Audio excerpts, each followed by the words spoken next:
Yo, JD here, Limitless, and as you can see, this is a first time kind of video for me, and I'm so privileged and honored to be able to actually upload this.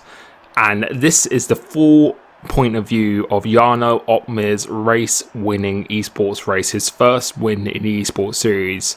And this one here, we're going to show you the entire race. If you want to know what it's like to win an esports race in arguably the most competitive that it has ever been, then stay on board, because we'll just be talking about, I'll be talking about what I was saying to Jarno, what our strategy was for this, our plans, and just basically just the mindset. So he secured pole position.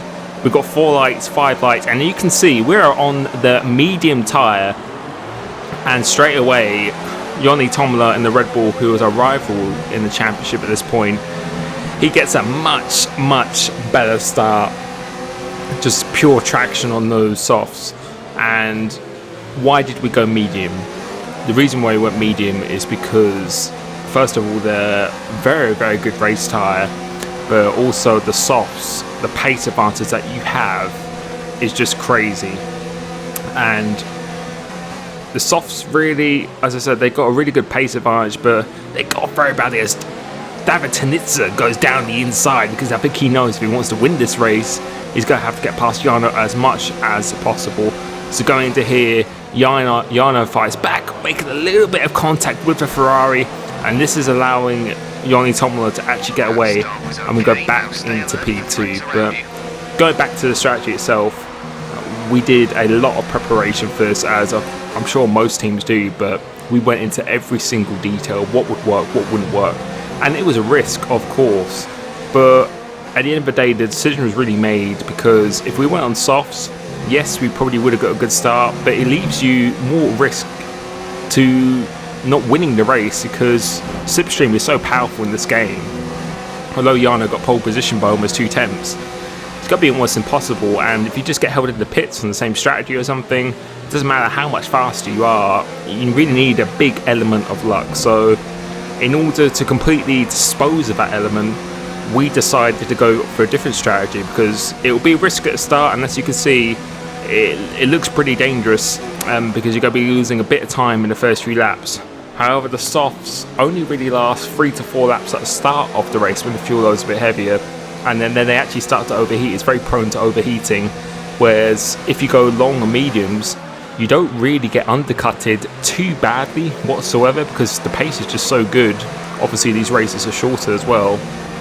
If you can keep your mediums in check and keep a really good pace, which we were looking very strong in practice, our pace was very good in these tyres, and you can see the way he's driving, leaving pretty much nothing on the table whatsoever. And I was telling him at this point, you just got to give it everything, try and stay as close to Joni Tomala as possible, because if you do, you go win this race at the end. And you can see we're already putting a little bit of a gap to the guys behind, so and the pace isn't too much different from Joni at this point at all. So, but as I was saying, if you go long on the medium tyres and you can make that work, go to really deep into the race, then your softs are going to be so fast at the end.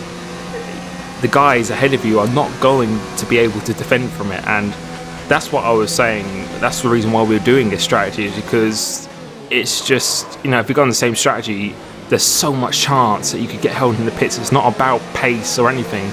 You can't take it into your own hands like you do this, and that's why you often saw us this season doing this, because I felt we had the pace advantage, particularly in the race over most cars. If we can make it work, then it would be paying off very well at the end, and there's nothing that anyone else could do about it. You can see the gap is about 2.7 seconds now between us and the Red Bull, and we're keeping Tanisa, who was the Drivers' World Champion this year, we're keeping him in check pretty nicely. And when I'm on the radio, I try not to talk too much. I always make sure I talk on the straights, not in the corners or anything at all. Mainly on the main straight as well, I'll be talking to him. So not through this first sector, just after the first sector, I'll be talking to him. But right now I'd be saying, like this corner here, I'd be saying make sure every lap you just get a very good exit of this one here. So try and get as best exit as possible.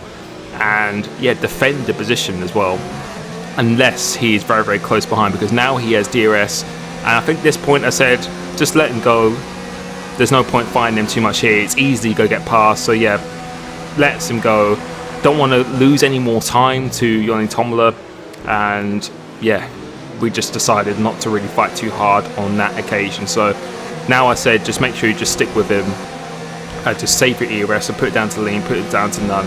Make sure you're saving it for the fight back towards the end of the race, and just use Tunisia really to just keep this pace, keep ahead of the guys behind as well, or Berezne, and yeah, you'll all be good, because at this point now, this is where the softs should slowly, the crossover should slowly start to be happening now. So you'll be expecting him to pit relatively soon, as let's see if the Red Bull actually pits. I don't think he has pitted, so he's continuing on for another lap as well.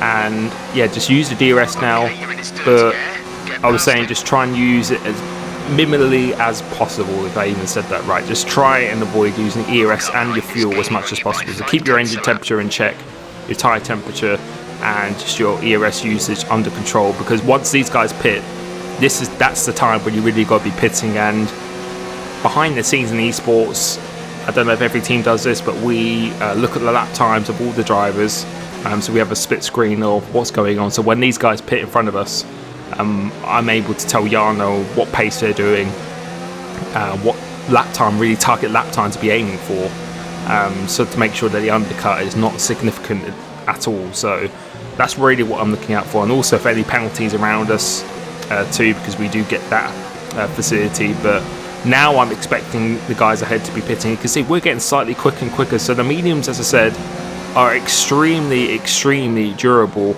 But the gap that Tomala has, he has a fairly big gap at this point, and I know he's a good driver, a very good driver, particularly when he's out in the lead, which I think he has gone into the pits now, along with Berezne behind us.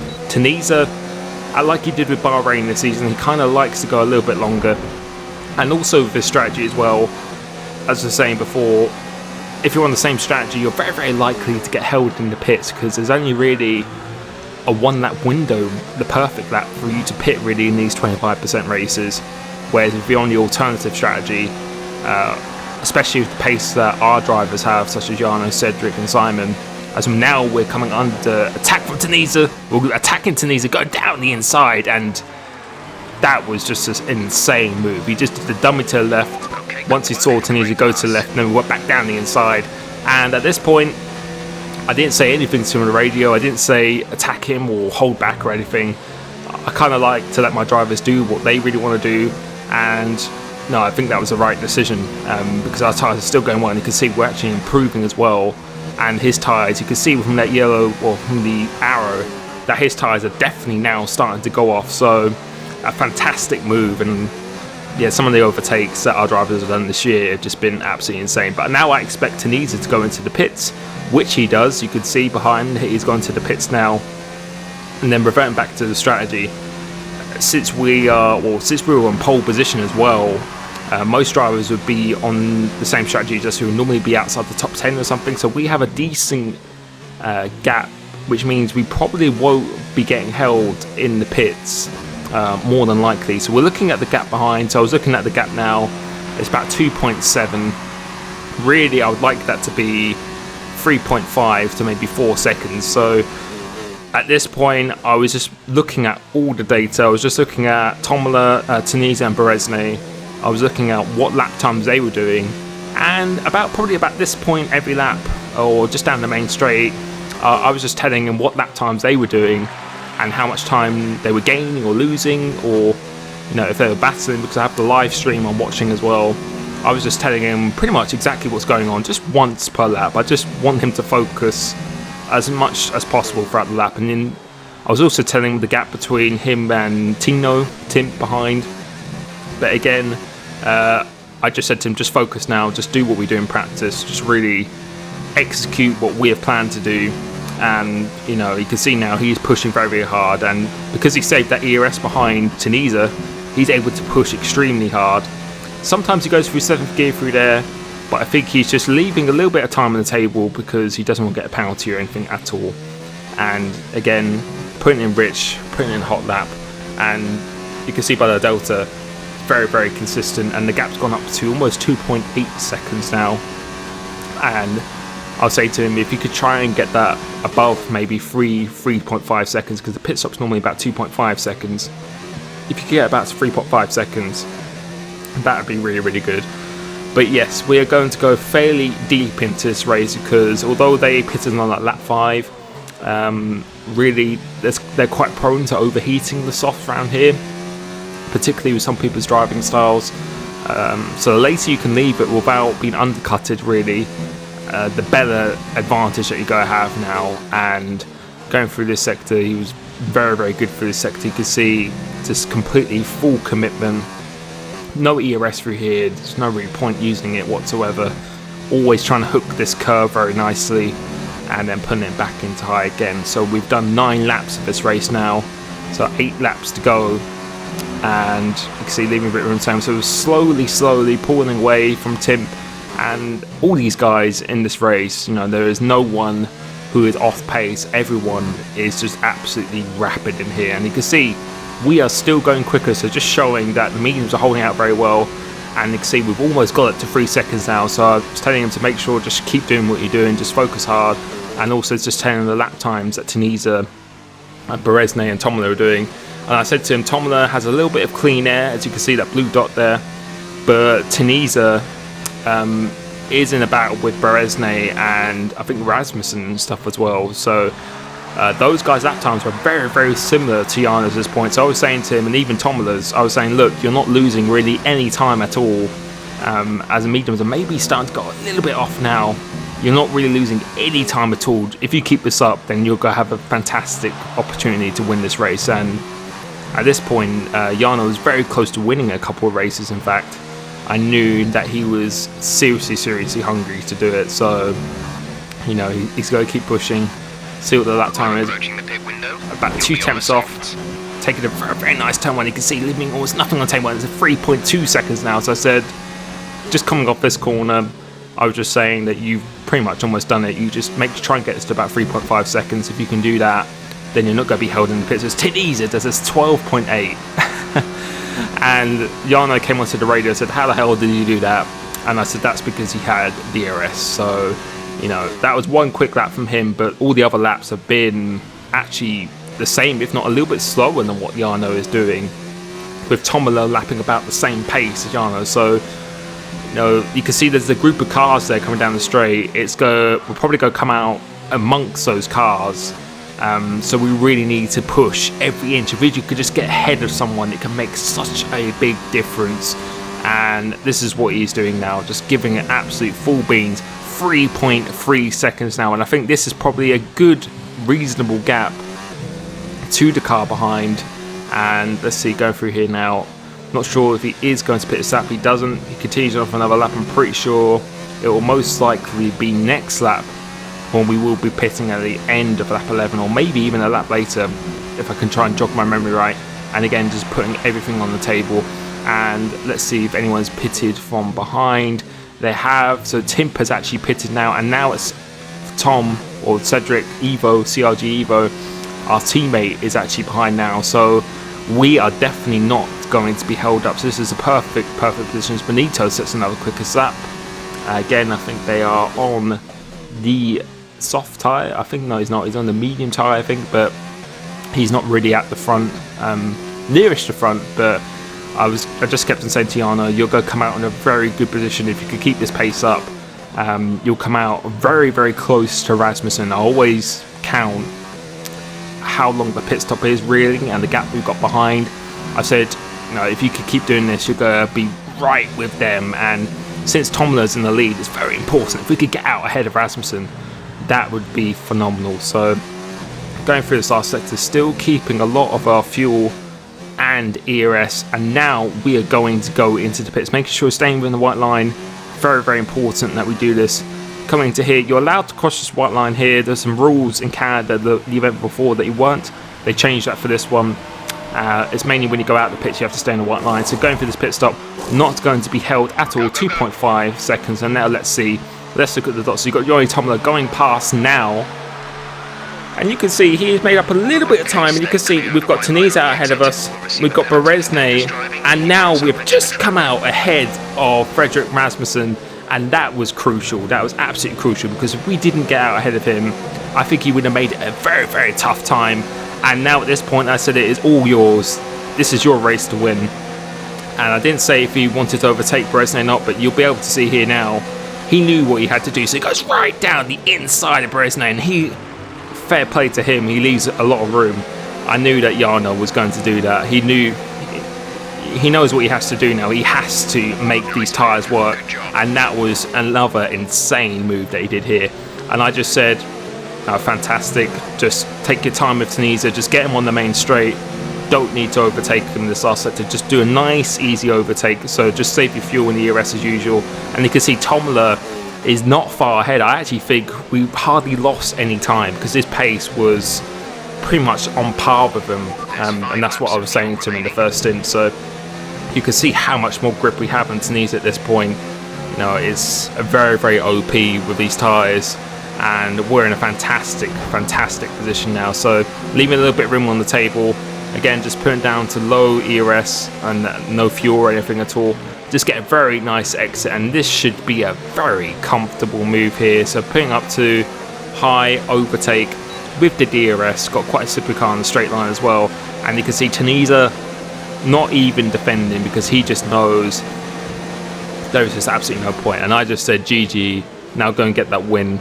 And yeah, that's all it is now. So we just got to see if these tyres last.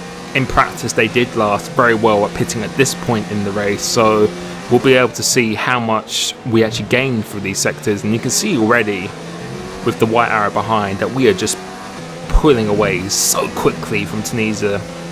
The gap is 2.8 seconds. Let's see what it is when we actually cross the line. Going through the last sector again. Let's see, I think we would almost be within a second at Tunisia, and the arrow is actually almost completely gone already from Tunisia behind. So it was 2.8 seconds. Let's go across the line. Let's see what the gap is now. And it's 1.4. We've gained 1.4 seconds. We've halved the gap in one sector, which is just incredible, absolutely incredible. So although these tyres are very good, I was very conscious to say that, I think I said this time round, I said, no, let's try and get them next lap and then try and pull away, get out of the DRS zone. If we can do that, because you don't really want to be leaving it till the last lap or anything, or the penultimate last lap, you really want to be getting them quickly. So let's get in the DRS zone this lap and then do a nice easy overtake like we did on David Tunisia. Let's try and do the same again. So you can see we've already left those guys for dead. There's got a huge gap behind us now, so no, we're in a very good position. I think we've only got one warning this race so far, and you can see again, let's see what the split is going to be this time. So it's 2.8 last time going through here, now it's 9, so we almost gained 2 seconds in one lap, which again just shows how good these tyres are. But it's a risk, as you saw at the start of the race. You're really going to have to be throwing these tyres in on the first few laps if you want to make it work, because if you're not quick on those slow tyres and you can't heat them up, then it's pretty much game over. And I really do feel there are not many people that can do this kind of strategy. So go through turn 1, going a little bit out wide. So I think that actually might be his first warning. So he's pushing very, very hard. He really wants to be as close as possible coming up here to make it as easy as possible. We do not want to be running the risk of getting damaged or losing a wing or anything. Right behind Tomlin now. Let's see what happens. He goes defensive a little bit as expected. I did expect him to just let us breeze past. And that is a move down into turn 1, braking a little bit deep just in case he decides to come back. But let's see what traction we're getting. You can see already gaining a lot of time. And I said, just keep your head down, just try and get out of this DRS zone by the end of this lap. And it's your win completely. It's completely in your hands now. So pushing very, very hard in this last bit. So using high, going through here, doing a purple middle sector, and it's 0.6 of a second. So now pushing very, very hard once again, using lean no ERS just to get that ultimate traction off this left-hander.